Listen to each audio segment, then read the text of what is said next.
Hello mga maret, magluluto tayo ng shrimp cake with tatlong ingredients: soft tofu and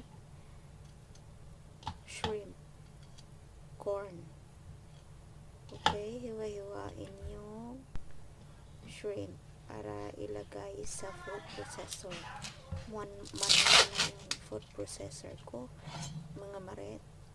Ayan, maglagay ng soft tofu.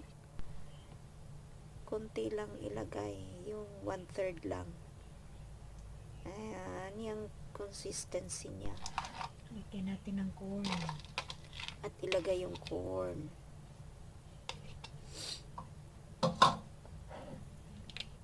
Halo-haloin. At saka prepare ito yung final.